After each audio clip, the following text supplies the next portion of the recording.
ঘটনা কি ঘটেছিল বলেন তো একটু। আপনাকে যারা মারলো কেন মারলো? আমার নিয়ে বিশ্রী ভাষায় প্রত্যেকদিন গালাগালি করে। আমরা নাকি বাজে কাজ করছি, বিভিন্ন কথাবার্তা কয়। ওরা শুনতে শুনতে কথা বলেছি, বা দেখি যে ওরা দা খুন্তা কোদাল নিয়ে সব গুছিয়ে আমার গেটের কাছে চলে গেছে।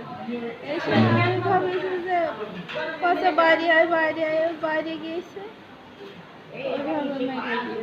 কি নাম আপনার? আমার নাম রূপালী খাতুন। রূপালী খাতুন। আপনাদের বাসা কোনটা? সাকেরদা সাহেব। সাকেরদা চাঁদপুর। আপনার স্বামীর নাম কি? উজ্জ্বল হোসেন। উজ্জ্বল হোসেন। আপনাদের গ্রাম কোনটা? সাকেরদা চাঁদপুরি, চাঁদপুর ইউনিয়ন। আচ্ছা, আপনাকে যারা আঘাত করলো কে আঘাত করলো, কেন করলো, মানে তার নামটা কি? তার নাম পারভেজ, লিনের ছেলে, আমার দেওরের ছেলে। আচ্ছা আচ্ছা, ঘটনা কখন ঘটেছে? ওই সন্ধ্যা 7টার দিকে। গেল রাত সন্ধ্যায়? মানে আপনার কালকে সন্ধ্যার পরে হাসপাতালে ভর্তি হয়েছিলেন, এখন হাসপাতালে চিকিৎসাধীন আছেন, তাই তো? আসলে কী দিয়ে আঘাত করেছিল উনি? কোদাল দিয়ে। আপনার বয়স কেমন?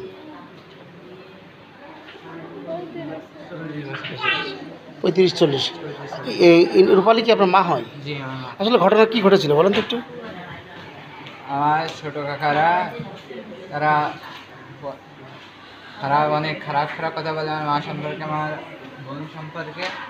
এই কথা কাজে জেরাজেরিতে তারা এক পর্যায়ে আমার মাকে মারতে গিয়েছিল তৎক্ষণাৎ হাসপাতালে ঠিকই দেওয়াতে এক পর্যায়ে মিটে গেল। পর আবার যখন আমার মা বাইরে গেছে তারা আঘাত করছে, আমি গেছি, আমাকে এক পর্যায়ে মেরে তারপরে গেছে। তারপরে মনে করেন কোদাল দিয়ে আমার মার মাথায় আঘাত করেছে। যে মারছে আপনাদের সম্পর্কে চাচা হয়? চাচা এবং চাচা ছেলে। কি নাম ওনার? তুহিন হোসেন। সরি? তুহিন হোসেন। তুহিন হোসেন। কী করেন উনি? কাজ করে দিনমজুর। এমনি কোনো দল রাজনীতি এসব কিছু করে? করতে পারে। আচ্ছা আচ্ছা, এই ব্যাপারে আপনারা গতকাল হাসপাতালে এসেছিলেন, এই বিষয়ে কি থানায় কোনো মামলা করেছেন? জি না। থানায় কোনো মামলা করেননি, মানে কোনো থানায় অভিযোগ করেছেন? জি না।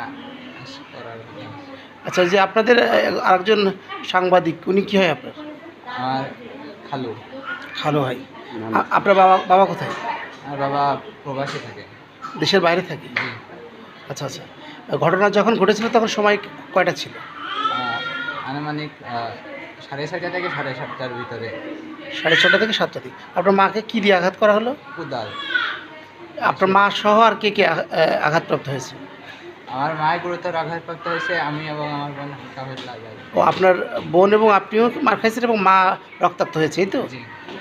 আচ্ছা, আপনি এই বিষয়ে কি আইনের আশ্রয় যাবেন না? জি, যাবো।